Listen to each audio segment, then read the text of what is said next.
প্রথম যেটা করা উচিত হলো ওকে দল থেকে বার করে দেওয়া উচিত, এই অনন্ত মহারাজকে।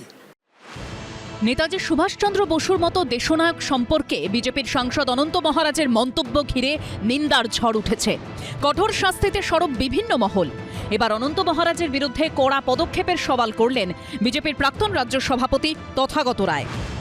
এই মহারাজ যে কথাগুলো বলছে এগুলো তো শুধু আপত্তিজনক কথা নয়, চরম আপত্তিজনক কথা নয়, এগুলো মূর্খের মতন কথা। বঙ্গবিভূষণ কেড়ে নেওয়া হয়েছে, আরো কিছু কঠোর পদক্ষেপ নেওয়া উচিত। এত মূর্খ যে এভিডেন্স মানে কি তা পর্যন্ত জানে না। প্রথম যেটা করা উচিত হলো ওকে দল থেকে বার করে দেওয়া উচিত, এই অনন্ত মহারাজকে। অনন্ত মহারাজকে তো বিজেপির সদস্য করা হয়েছে, সেই সদস্যতা খারিজ করে দেওয়া উচিত।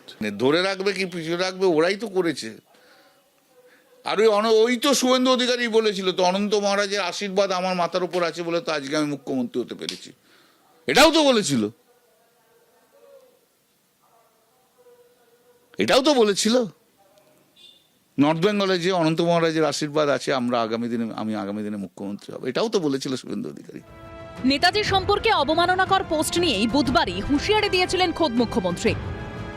যারা সোশ্যাল মিডিয়াতে নেতাজি সুভাষচন্দ্র বসু সম্পর্কিত অপমানজনক মিথ্যা অপপ্রচার করার দুঃসাহস দেখিয়েছেন, ভারতীয় ন্যায় সংহিতা অনুযায়ী সেকশনে কেস হবে।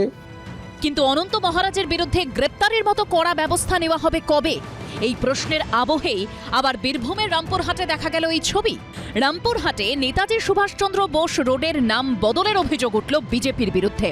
ভাইরাল হওয়া এই ছবিতে দেখা যাচ্ছে গেরুয়া বোর্ডে লেখা রয়েছে নতুন নাম ডক্টর শ্যামাপ্রসাদ মুখার্জি রোড।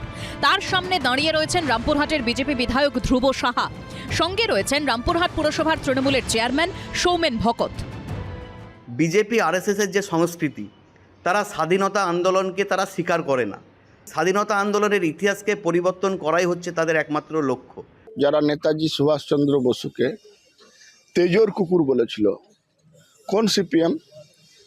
যারা নেতাজি সুভাষচন্দ্রকে হিটলারের দালাল বলেছিল, তাদের কাছ থেকে নেতাজি সুভাষচন্দ্রের সম্মান রক্ষার জ্ঞান আমাদেরকে নিতে হবে। পৌরসভার চেয়ারম্যান উপস্থিত থেকে রাস্তাটাকে আমাদের ফাঁকা আছে বলেছিলেন বলেই নামকরণ করা হয়েছে। যদিও পুরো চেয়ারম্যান আবার অন্য কথা বলছেন। বিজেপির তরফ থেকে একটা বলেছিল রাস্তাটার নামকরণ শ্যামাপ্রসাদের নামে নামকরণ রাস্তা করবেন, সেই প্রপোজাল আমাদের কাছে এসেছিল। এখন পর্যন্ত যেমন যে রাস্তা আছে সেই রাস্তার নামকরণই আছে। পৌরসভার তরফ থেকে এখনো পর্যন্ত নামকরণ পরিবর্তন এখনো পর্যন্ত কোনো কিছু হয়নি। রাস্তার পুরনো নাম ফেরানোর দাবিতে পুরসভা ও রামপুরহাট মহকুমা শাসকের কাছে ডেপুটেশন দিয়েছে সিপিএম। কৃষ্ণেন্দু অধিকারী ও ভাস্কর মুখোপাধ্যায়ের রিপোর্ট, এবিপি আনন্দ। এবিপি আনন্দ, এগিয়ে থাকে, এগিয়ে রাখে।